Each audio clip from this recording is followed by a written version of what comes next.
Alrighty then, I think I'm ready. Everything's in its place. Mise en place, as we say in the kitchen. Alrighty then, we are still in chapter 18. Welcome.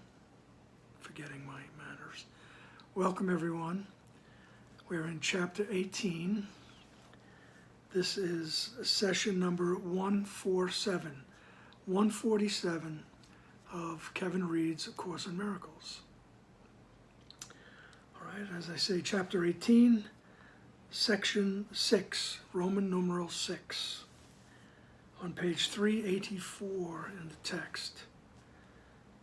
All right, this section is entitled Beyond the Body. All right, it's pretty detailed discussion, so to speak, of the body, or telling us exactly what the body is. Okay, and it's good to remember that Jesus is always talking to the mind, and particularly the part of the mind that makes decisions, or the decision, to believe in separation or to believe in the oneness, rejoin the oneness, or desire the oneness. Okay? And as always, Jesus is talking to that part, all right, the decision-making part of the mind. Okay, let's just begin then, because it's longer than the other sections we've been doing lately. Okay, beyond the body, there is nothing outside you. That is what you must ultimately learn, for it is the realization that the kingdom of heaven is restored to you. For God created only this. He did not depart from it nor leave it separate from himself. The kingdom of heaven is the dwelling place of the Son of God, who left not his Father and dwells not apart from him. Heaven is not a place nor a condition. It is merely an awareness of perfect oneness and the knowledge that there is nothing else, nothing outside this oneness, and nothing else within. Okay.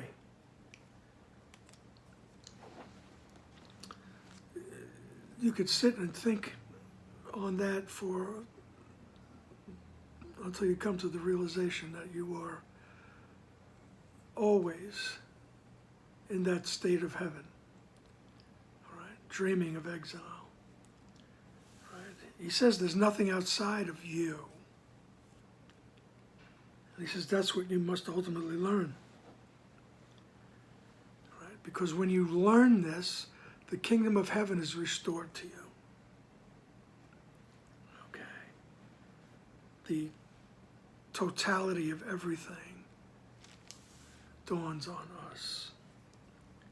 All right. He says the kingdom of heaven is the dwelling place of the Son of God. So that's where you are. All right. You didn't leave it. All right. Who left not his Father and dwells not apart from him. So you never left and you're never apart from God. You just think you are. You made it up. Right? Heaven is not a place nor a condition. It is merely an awareness of perfect oneness. All right. So you don't go anywhere.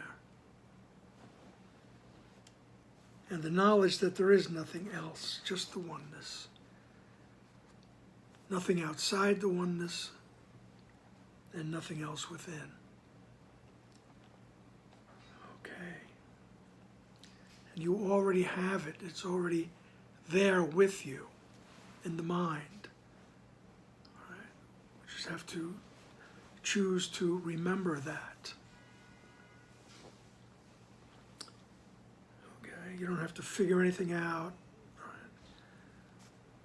Just mean, that's basically one of the big lessons, is that we don't have to try so hard. And he keeps telling us you just need to desire that state above everything else. Okay. So paragraph 2, what would God give but knowledge of himself? What else is there to give? The belief that you could give and get something else, something outside yourself, has cost you the awareness of heaven and of your identity. And you have done a stranger thing than you yet realize. You have displaced your guilt to your body from your mind. Yet a body cannot be guilty, for it can do nothing of itself. You who think you hate your body deceive yourself. You hate your mind, for guilt has entered into it, and it would remain separate from your brothers, which it cannot do. All right? So he says, what else does God give except himself? All right? The original source, the creator, just extends itself, himself, herself, if you need the pronouns. All right? He says, what would God give but knowledge of himself? What else is there? And he says, the belief that you could get something other than that, right, has cost you the awareness of heaven and your identity. So he's describing the belief that I could be separate. I could be separate from the oneness, that tiny mad idea. All right? And that belief that you could do that, or that you did it, has cost you the awareness of your own identity and the awareness of heaven, that condition of oneness. All right? You've just lost sight of it. It doesn't go anywhere. It doesn't disappear. All right? It just cost you the awareness of it. All right? As Jesus says in the very beginning of this text, this is not a course on love, which is like way too much to comprehend. All right? But he says, but it's a course in removing the blocks to the awareness of love's presence. All right? So it's removing the blocks to the awareness of your own identity, the awareness of where you are. You are in the mind of the oneness. You're in the oneness. And your identity is that. Right? And he says, and you've done a stranger thing than you realize. Okay? Because we believed we could separate from the oneness. All right? We believed we did it. Automatically there came, oh, what did I do? There was that sense of loss and that guilt. Oh man, I really did it this time. Right? So the guilt entered the mind because you think you sinned, you separated. Okay? Then the guilt enters, and from guilt demands punishment, so we become afraid. So poof, sin, guilt, and fear, they just arise in the mind. You have displaced your guilt. So, as the story goes in the Course, the son couldn't stand the guilt. So, the ego thought system gives him an idea. Oh yeah, here's what you do. Project out. All right, so we projected out. And made this huge universe. All right? That's the Course's idea of the Big Bang, all right? And we wind up in a body. So that's what he's saying. He says, you blank out that guilt that's in your mind and you put it onto your body, all right? And then the ego's belief system says the way to get rid of the guilt is to keep projecting it onto other bodies, all right? And the world goes around. You know, just does it. You have what I want. You took it from me. Whatever. There it is. And the world goes around and around. All right? And you've displaced your guilt to your body from your mind. All right? He says your body cannot be guilty, for of itself it does nothing. All right? You who think you hate your body deceive yourself. You hate your mind, for the guilt has entered into it. And it would remain separate from your brothers, which it cannot do. So we keep maintaining that thought of separation, and we keep trying to smother that idea that there's guilt in my mind. I did something. Right? Which Jesus in this course is just telling us, just look at what you believe. Let me correct that for you. In other words, you didn't do anything. You didn't leave the oneness. You didn't separate. All right? But he says, it's cost you the awareness of who you are. It cost you the awareness of heaven. And you've done a stranger thing than you realize. This whole world is strange. All right? And he says, you think you hate your body, and people do. And if you don't, you will.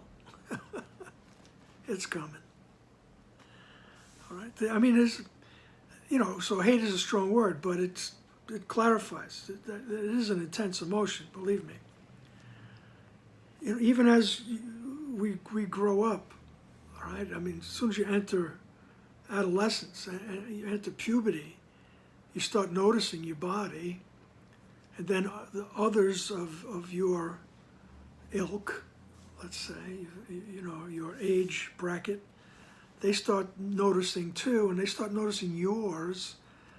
And of course the guilt has to get projected out because you can't stand it. I may notice that, oh yes, I am overweight. So maybe I become a bully, and I start projecting that onto other young adolescents. You're fat, and it's that simple. And it gets more complex. You just keep projecting out your own self-hatred. You can't take it. And you don't like your body, right? And everybody else is judging your body, or so it seems. But you know that most people are. It's the way it goes. All right? He says, you don't hate your body, you hate your mind because there's guilt in it. Guilt has entered into your thinking. Right? It may be really repressed, but it's there. Right? And so everything is, you got to keep everything separated,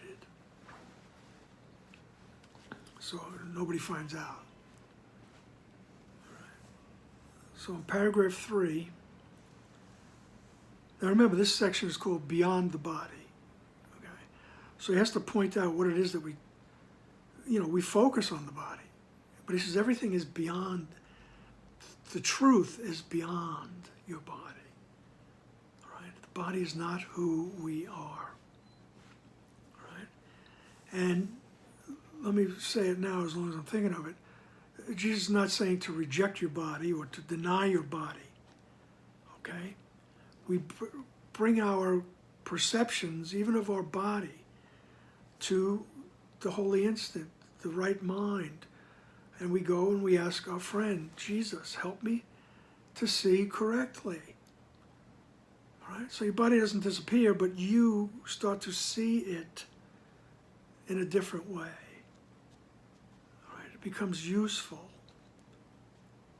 because now you're touching on the truth. Right? And as the truth gets reinforced and grows stronger in your mind, you see your body differently, right? And you realize that it's a vehicle for moving around, meeting other bodies, right? And you stop hating it, right? Because your perceptions have changed. Your body's not going to, you're not going to disappear. And like I say, don't deny your body, right? You don't have to punish the body. You don't have to atone for anything, right? Just notice what you think and ask for corrected perception,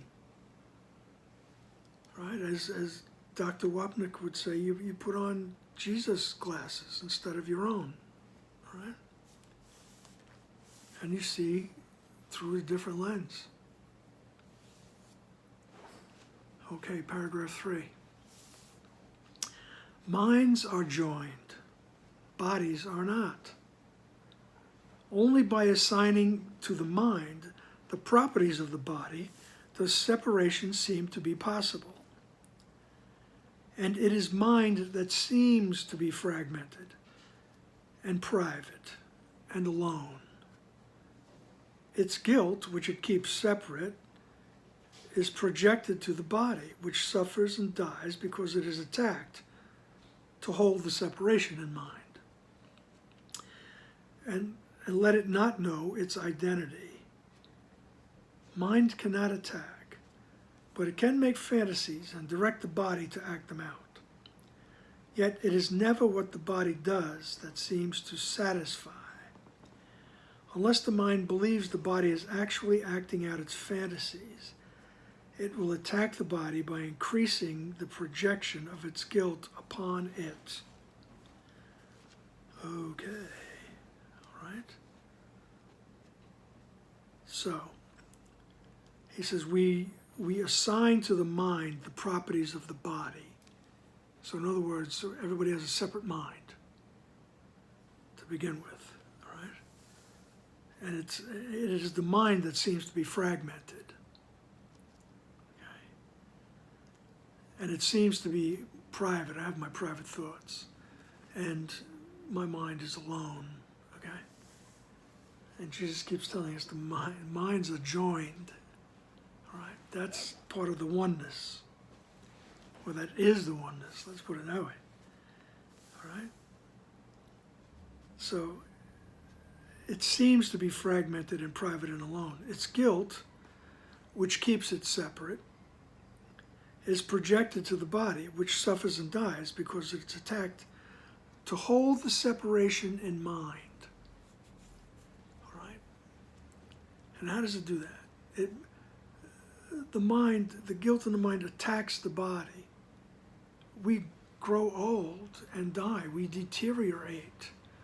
Or even if we're young and there's something's, wrong, the body becomes a distraction. We focus on the body. All right? We are taught this is who I am. All right? And the focus becomes on, keeping the body alive, keeping it healthy, keeping it free from pain, getting it some pleasure, all the things you have to do.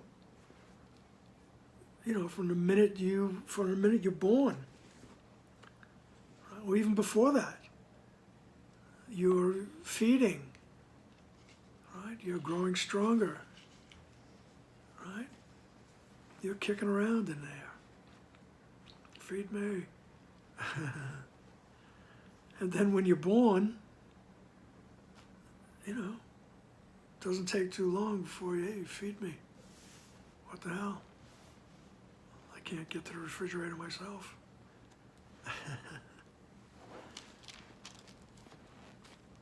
So the mind just keeps projecting the guilt onto the body, the separation, all right? That feeling that I need something, all right? And it's all to keep the mind, all right, from remembering who it is, right?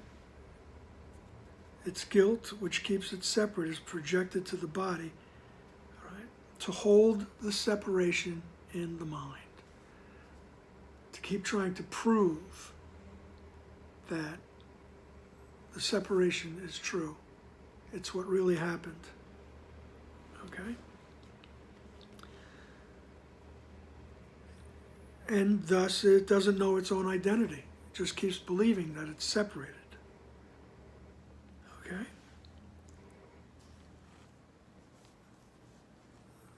So, then he says, the mind cannot attack. Right? Because of its nature, it's no need to attack. All right? It doesn't need to defend itself in its natural state. The mind doesn't attack. All right? But it can make fantasies, which is obviously what we've done. But it can make fantasies and direct the body to act them out. All right? And the immortal words of Shakespeare. All the world's a stage. Right? And each an actor. I will paraphrase, of course. Who struts and frets his hour upon the stage. Okay? But we ask the body to act out the fantasies. Right? Yet it is never the body, yet it is never what the body does that seems to satisfy. Right? Never really satisfied. Unless the mind believes the body is actually acting out its fantasies, it will attack the body by increasing the projection of its guilt upon it.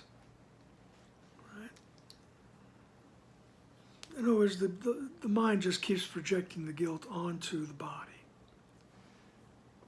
You know, got to do this, got to do that, got to get this, I have to be this.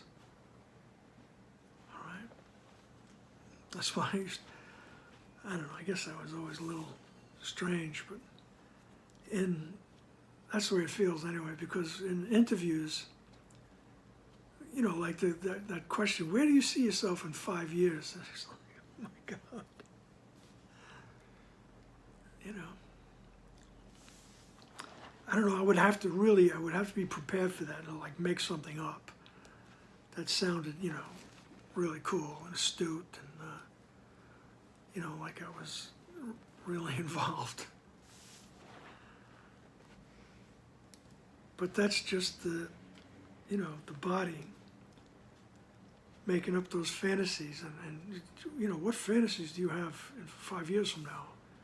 And how are you going to act them out? Okay. Here's how that goes. All right, let me not get too far astray. All right. Stream of consciousness, humor. All right. Paragraph 4. In this, the mind is clearly delusional. It cannot attack, but it maintains that it can. And it uses what it does to hurt the body to prove that it can. The mind cannot attack, but it can deceive itself. And this is all it does when it believes it has attacked the body. It can project its guilt, but it will not lose it through projection. Now that's a big sentence there. We'll come back to it. And though it clearly can misperceive the function of the body, it cannot change its function from what the Holy Spirit establishes it to be. All right. The body was not made by love, yet love does not condemn it and can use it lovingly, respecting what the Son of God has made and using it to save him from illusions. Right? Just as Jesus keeps saying over and over again in this text. Right? Bring what you have made to the Holy Spirit. Bring it to me. We can use it to help you escape from the belief in separation. All right? We can use everything. He says the body wasn't made out of love. Right? It was made out of anger and hatred, because God wouldn't recognize me as an individual. Oh yeah, I could do it myself. I could be separate. Bang. Oh geez, what did I do? All right, you land in a body, still believing you're separate. And Jesus says, hey, come on, we can use that body to bring you back up the ladder. All right? To bring you back up the ladder that the thought of separation brought you down. Okay. And here's that sentence that I was saying, sentence 5 in paragraph 4. All right, he says, it can project guilt. All right, he says the mind cannot attack, but it can deceive itself. And it can project guilt, but it will not lose it through projection. All right, the ego thought system encourages us to project guilt. But you're not going to lose it. It's always there. You know, how, therapies and psychologists talk about free-floating anxiety. I can't even put my finger on why I'm so nervous all the time. There's free-floating guilt, okay? And that's the culprit, because guilt demands punishment, right? And it's always floating around in the mind. You try to push it down, and by pushing it down, you're forced to push it out. Right? One of Freud's contributions. But you never get rid of it. I mean, you see it in your own lives. You have a friend, or people that when you get together, they just love to talk about whoever's not in the room. You know what I mean?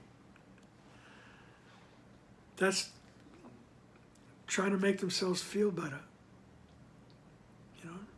They don't realize what they're doing, but they keep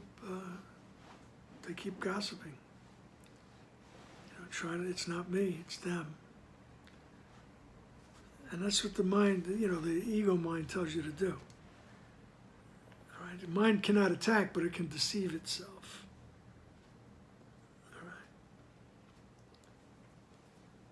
So, and just remember what he says here, the body was not made by love. Right? We made it in retaliation to what we perceived as God's refusal to acknowledge us as individuals when there was only the oneness. So we made believe that we could leave the mind, and we imagined this body. So the body wasn't made by love, but love does not condemn it, right? And it can use it lovingly, right? Respecting what the Son of God has made, right? And it can use it to save him from illusions, okay? If we put everything in the service of God's will, the service of the Holy Spirit, like the form of the prayer of St. Francis comes to my mind. Lord, make me an instrument of thy peace. Right, we're putting our body in the service of truth. Right? And all we need to do is want the awareness of truth, and the rest will be done. It will come through you. You don't need to prepare yourself. You don't need to, work out or anything. You just need to want to experience the truth of who you are. Don't try so hard. It's like they say, if you try to swim, you sink. If you try to float, if you try to sink, you swim. All right. So, Paragraph 5. Would you not have the instruments of separation reinterpreted as means for salvation and used for purposes of love? Would you not welcome and support the shift from fantasies of vengeance to release from them? Your perception of the body can clearly be sick, but project not this upon the body. For your wish to make destructive what cannot destroy can have no real effect at all. What God created is only what he would have it be, being his will. You cannot make his will destructive. You can make fantasies in which your will conflicts with his, but that is all. All right, once again, he's telling us this whole experience here, in this life on this planet. Okay? He says you've made the fantasy in which your will is conflicting with God's. God's will is oneness. Right? This experience conflicts with that. All right? He says you can make fantasies in which your will conflicts with his, but that's all. You can't make it true. All right? I can have fantasies that I separated from the oneness, but you can't make it true. And what we're trying to do is remember that. Right? That memory is here with us. I don't have to go anywhere to get it. All right? I just have to deal with the static, all right, so that I can hear the truth. I can hear that song that the Father sings to the Son, the Son sings to the Father. Just remove the static, the obstacles to the awareness of love's presence. And we do that by our practice of bringing whatever it is we believe to the Holy Spirit, to Jesus. Help me to see, and just be sincerely willing to see correctly. Okay? And he asks you, he says in that first sentence there, would you not have the instruments of separation reinterpreted as means for salvation and used for the purposes of love? All right? The instrument of separation. He says, wouldn't you rather have that reinterpreted as a means for salvation and used for the purposes of love? I'll tell you, you'd be a lot happier. So you keep trying, or you keep doing it. And you'll see, you see. I'm sure most of you have experienced things that you say, oh, I couldn't have thought of that, where your perception was corrected. All right. He says, would you not welcome and support the shift from fantasies of vengeance to release from them? Come on, wouldn't you welcome that? All right. So, that's what we're trying to do here with the Course, is to change our perception, right? To shift from the fantasies of vengeance to the release from them. Paragraph 6, it is insane to use the body as the scapegoat for guilt, directing its attack and blaming it for what you wished it to do. It is impossible to act out fantasies, for it is still the fantasies that you want, and they have nothing to do with what the body does. It does not dream of them, but they make it a liability where it could be an asset. For fantasies have made your body your enemy, weak, vulnerable, and treacherous, worthy of the hate that you have invested in it. How has this served you? You have identified with this thing you hate, the instrument of vengeance and the perceived source of your guilt. you have done this to a thing that has no meaning, proclaiming it to be the dwelling place of God's Son and turning it against him. So he's talking beyond the body. He says the body doesn't do anything.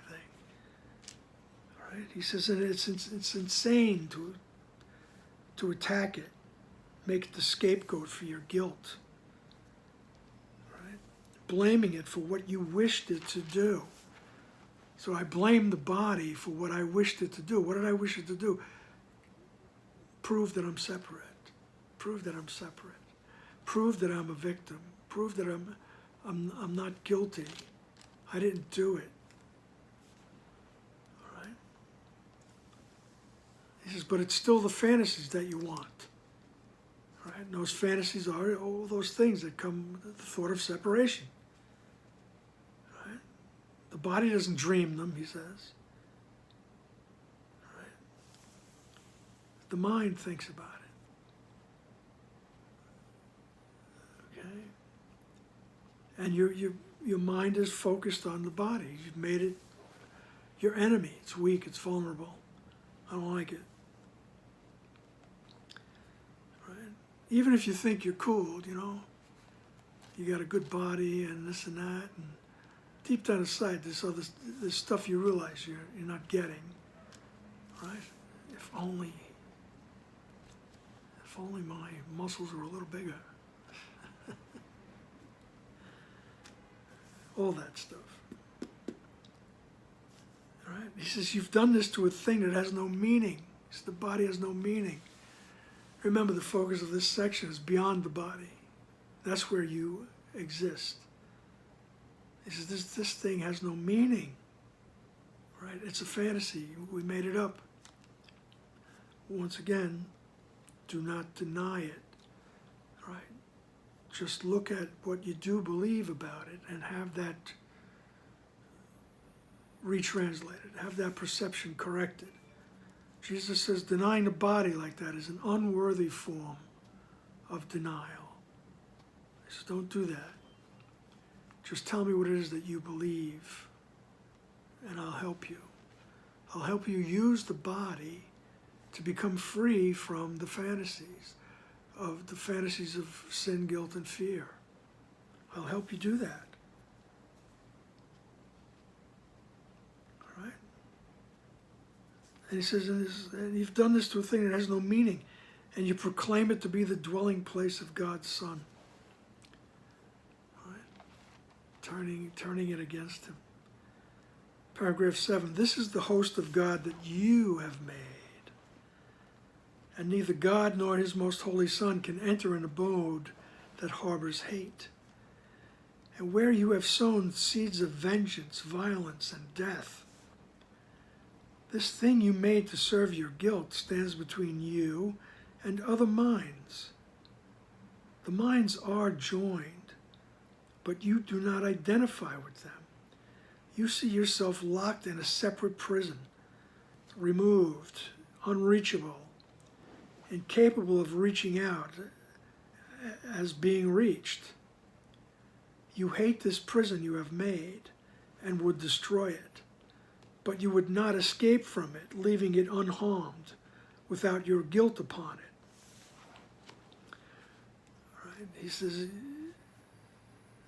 so you see yourself locked in a separate prison, right? Unreachable and incapable of being reached. Right? That's really a sense of loneliness there. That's solitary confinement, which is a horrible experience. Right? And which is basically how we feel sometimes. Right? We are confined in this. Right? He says, but you won't escape from it, leaving it unharmed. In other words, you won't just enter that holy instant and ask for a different perception of your body. Right? You're not going to leave the body. You're just going to see it differently. Right? You're going to leave it unharmed. You don't hate it. You just see your body differently when you go to the Holy Instant and ask Jesus and Holy Spirit, how do I see this? Right? No matter what it is, bring all your stuff. Right? And eventually, you don't see the body as anything except a vehicle, a channel of love. Right? He says, otherwise, all right, he says, you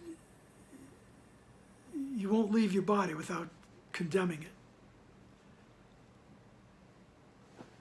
All right? Like we say it's easy to leave a relationship, no matter what it is. A romantic relationship, a lifelong relationship, a job. It's easy to leave when you're angry.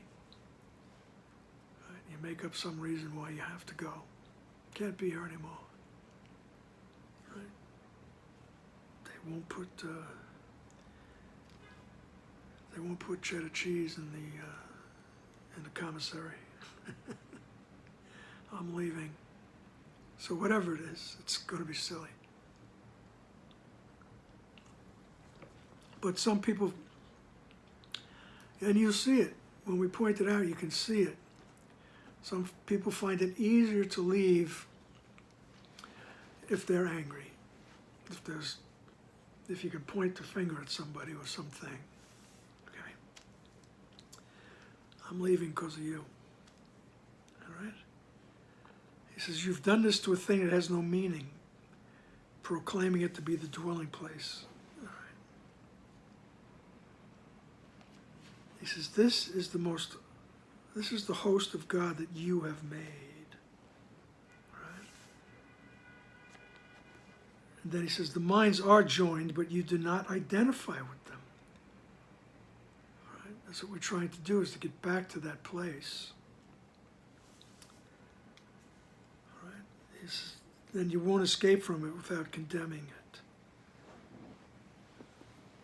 Paragraph 8, yet only thus can you escape. The home of vengeance is not yours. And what he means by that is the first part of that last sentence was that you escape from it, leaving it unharmed. Like you don't project guilt. You understand it. You understand everything that, what it's all about. And you can leave without the anger. You leave without anger. He says, only thus can you escape. Right? The home of vengeance is not yours. The place you set aside to house your hate is not a prison, but an illusion of yourself. The body is a limit imposed on the universal communication that is an eternal property of the mind. But the communication is internal. Mind reaches to itself. It is not made up of different parts which reach each other. It does not go out. Within itself it has no limits, and there is nothing outside it. It encompasses everything. It encompasses you entirely. You within it, and it within you. There is nothing else anywhere or ever. Okay? You can reread this paragraph for years until it really dawns on you. All right? All right. The home of vengeance is not yours. All right? This is the home of vengeance in the ego thought system. All right? The place you set aside to house your hate is not a prison. Right? It's not something that imprisons us. All right? Where we feel like we can't communicate, we can't be reached, we can't reach out. We feel that horrible loneliness.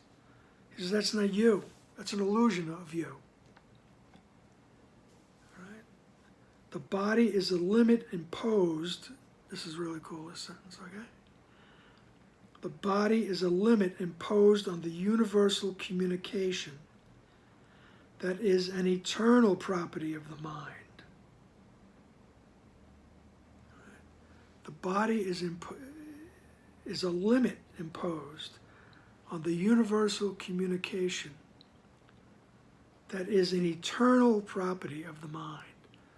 The mind always and forever communicates with its source. Right? Always. The song the Father sings to the Father.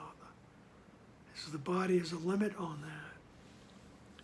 Because we're so caught up in the body, we're not listening to the song. We're not hearing it. We're not tuned into it. All right? He says it's a limit imposed on the universal communication that is an eternal property of the mind. But the communication is internal. Right? The communication is in the mind. It's internal. Mind reaches to itself. Right? It's not made up of different parts, he says. Not made up of different parts which reach each other. Right? It does not go out. Within itself, it has no limits. Right? The mind is unlimited. It is eternal. So there's nothing outside of it. It encompasses everything. It encompasses you entirely. You are in the mind, and the mind is in you. You within it, and it within you. And then he says, there is nothing else. Anywhere or ever. I mean, you could sit with that thought and go beyond your body and realize who you are. Paragraph 9. The body is outside you, but seems to surround you, shutting you off from others and keeping you apart from them, and them from you. It is not there.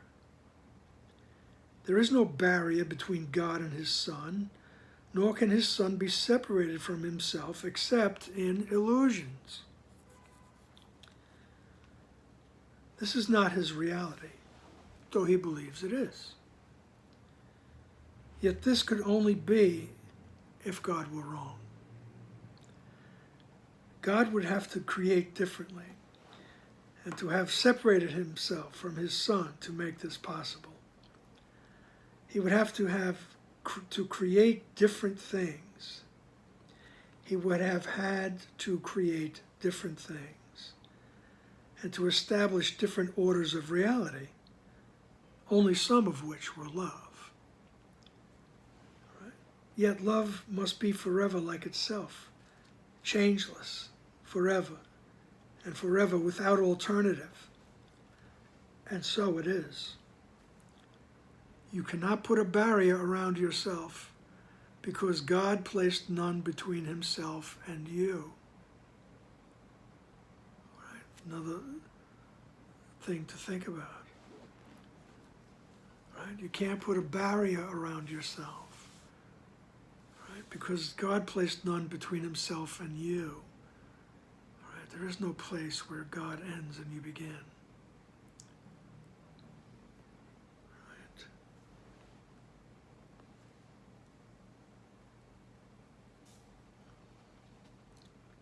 Body is outside you,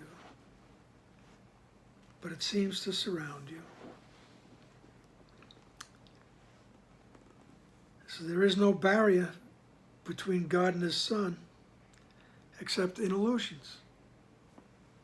Okay? And that's what we're trying to do. We're trying to bring all of our thoughts, everything we think is true, bring it and have it retranslated. Be willing to see it correctly. And we get to the point where you say, oh, there is no barrier. There is no barrier. Paragraph 10. You can stretch out your hand and reach to heaven. You, whose hand is joined with your brother's, have begun to reach beyond the body, but not outside yourself, to reach your shared identity together. Could this be outside you, where God is not? Is he a body? Did he create you as he is not, and where he cannot be? You are surrounded only by him. What limits can there be on you, whom he encompasses? All right. So he alludes to the process of the concept of forgiveness in the Course, which is, I'm willing to see, I'm just willing to see the other correctly. I'm willing to see that spark. I'm willing for the truth to dawn on me about the other. Right? Because the moment I'm willing to do that, I'm willing to have the truth about myself rise up in my mind, because minds are joined. Okay? He says you could stretch out your hand and reach to heaven. You, whose hand is joined with your brother's, have begun to reach beyond the body, but not outside yourself, to reach your shared identity together.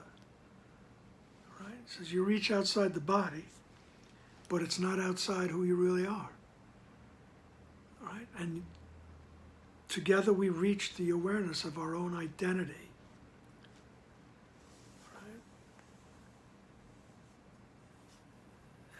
And our own identity, he says, could this be outside you? He just told us in the paragraphs preceding this, it's not outside you. Your identity is within you, and you are within your identity. All right? He says, could this be outside you, where God is not? And he says, is he a body? Is God a body? And did he create you as he is not? And where he cannot be. All right? So he's telling you, God's not a body, so he didn't create you as a body. He did not create you outside of heaven. All right? And then he says a very, very beautiful little declaratory sentence, as we used to say. You are surrounded only by him. We could sit with that thought and reach awareness of our true self. You are surrounded only by him. What limits can there be on you, whom he encompasses? Okay. You know, when he says, is he a body and all this, and you know, of course he's telling us, no, he's not. But he also tells us that he understands. He says, you can't think of God without a body. All right?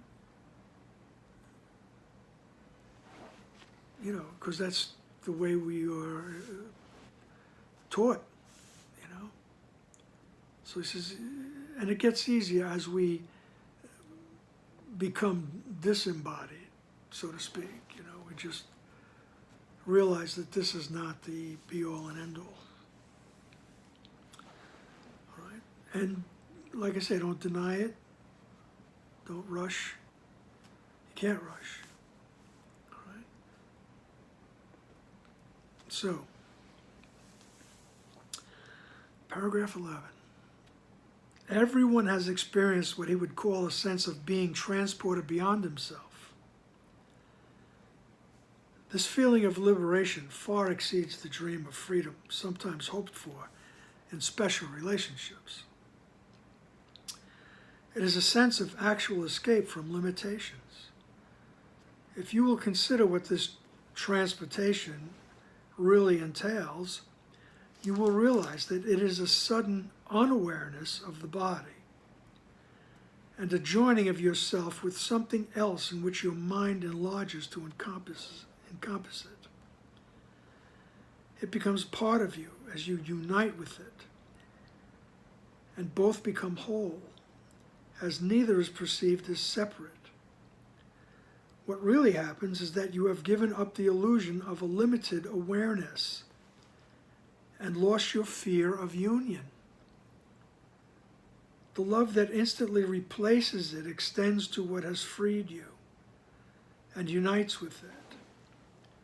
And while this lasts, you are not certain of your identity and would not limit it. You have escaped from fear to peace, asking no questions of reality, but merely accepting it.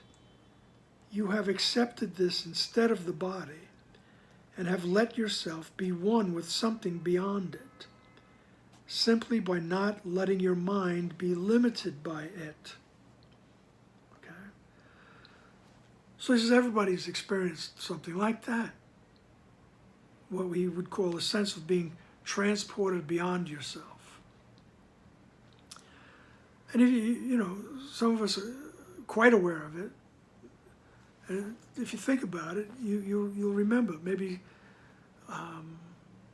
listening to music or listening to any form of art, can lift you out of awareness of the body at the moment. Right? And there's other things that would do it too, but gotta be careful. Everyone has experienced what he would call a sense of being transported beyond himself. All right? It's just an unawareness of the body, he says. All right? He says, what really happens is that you have given up the illusion of a limited awareness. Okay? And while this lasts, you are not uncertain of your identity and would not limit it. All right? So, you're asking no questions of reality, just accepting it. And I could just keep thinking of one incident where I was going to sleep and I was listening to a radio station that I used to listen to in the 60s. It was a listener-sponsored radio. And they just happened to be playing a symphony.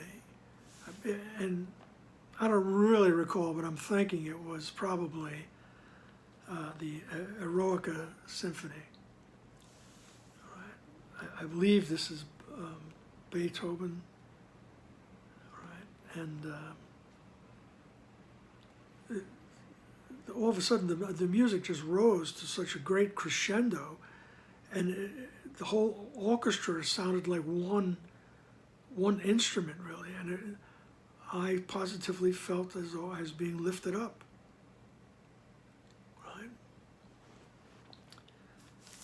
And he says, if you have moments like that, you'll see you're unaware of your body, and there just doesn't seem to be any limits. All right, things like that, So, paragraph 12, this can occur regardless of the physical distance that seems to be between you and what you join, of your respective positions in space, and of your differences in size and seeming quality. Time is not relevant. It can occur with something past, present, or anticipated.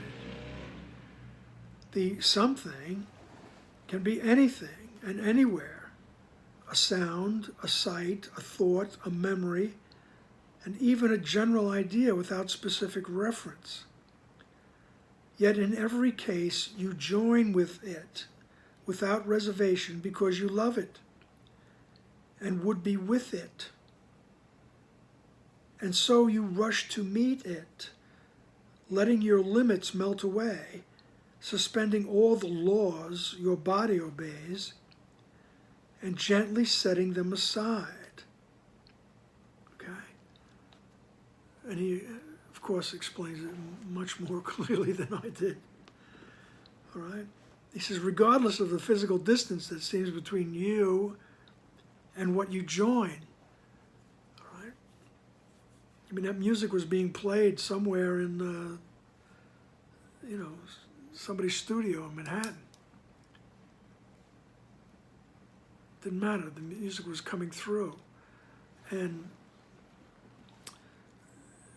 some people describe being in the presence of great masterpieces, like Michelangelo, his David, the Pietà, the Sistine Chapel. They said some people I know have felt as if they were somewhere else. They were not in their body. Right? It was as if they had joined the creative mind of the artist. And you see it again. I mean, he says it could be anything. Regardless of your respective positions in space, your differences in size and seeming quality. He says it's not relevant. It can occur with something past, present, or anticipated. Right? The something can be anything and anywhere, a sight, a sound, a thought, a memory, even a general idea without specific reference. Yet in every case you join it without reservation because you love it and would be with it. And so you rush to meet it, letting your limits melt away, suspending all the laws your body obeys and gently setting them aside. Next paragraph, there is no violence at all in this escape. Okay? The body is not attacked, but simply properly perceived. It does not limit you, merely because you would not have it so. You are not really lifted out of it. It cannot contain you. You go where you would be, gaining, not losing, a sense of self. It is these instants of release from physical restrictions you experience much of what happens in the holy instant. The lifting of the barriers of time and space, the sudden experience of peace and joy, and above all, the lack of awareness of the body and of the questioning whether or not all this is possible. All right, so in these instances that we've all had, all right, he says you experience much of what happens in the holy instant. All right, when we come to that stately calm within, and as Jesus would say, come with holy empty hands unto your God. Just sit there, stand there, all right, wherever you are. You can have that moment where you're lifted. It seems like you're lifted up out of your body, but you're not, because your body can't contain you. All right? You just expand. All right? And there's no violence to the body. It's just you become unaware of it. There's no physical restrictions. All right? The lifting of barriers of time and space.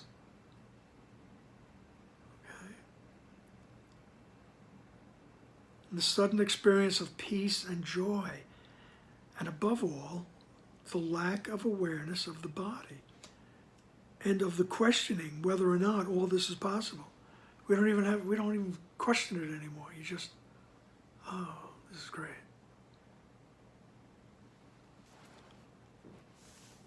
All right? And it is possible because you want it. Paragraph 14. It is possible because you want it. The sudden expansion of awareness that takes place with your desire for it is the irresistible appeal that the holy instant holds. It calls to you to be yourself within its safe embrace. There are the laws of limit lifted for you, to welcome you to openness of mind and freedom. Come to this place of refuge where you can be yourself in peace, not through destruction, not through a breaking out, but merely by a quiet melting in. For peace will join you there, simply because you have been willing to let go of the limits you have placed upon love, and joined it where it is and where it led you, in answer to its gentle call to be at peace. Right? He says, you answered the gentle call to be at peace. He says, this is what it's the appeal, the irresistible appeal of the holy instant.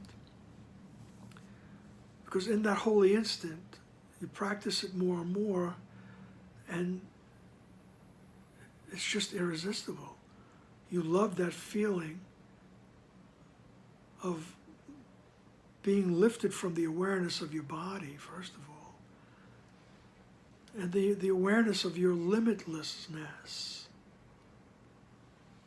Okay? The sudden expansion of awareness that takes place with your desire for it is the irresistible appeal the holy instant holds. Right? It calls you to be yourself. Right? It calls you to be yourself within its safe embrace. Right? And he says it's possible because you want it. All right? He says you want. A couple of weeks ago, he said, your desire to be holy. You want it. Right? And here he's not even using a word like holy, except for the holy instant, of course. It just is. It's that moment when you are lifted away from the body. There are the laws of limit lifted for you, to welcome you to openness of mind and freedom. And he invites us, come to this place of refuge where you can be yourself in peace. Okay? Not through destruction, not through a breaking out. Right? You have to, you got to try to do this. You're going to push that rock up the hill. All right? Not through a destruction of the body or anything. All right? Not through a breaking out, but merely a quiet melting in. You just melt into the instant. Okay?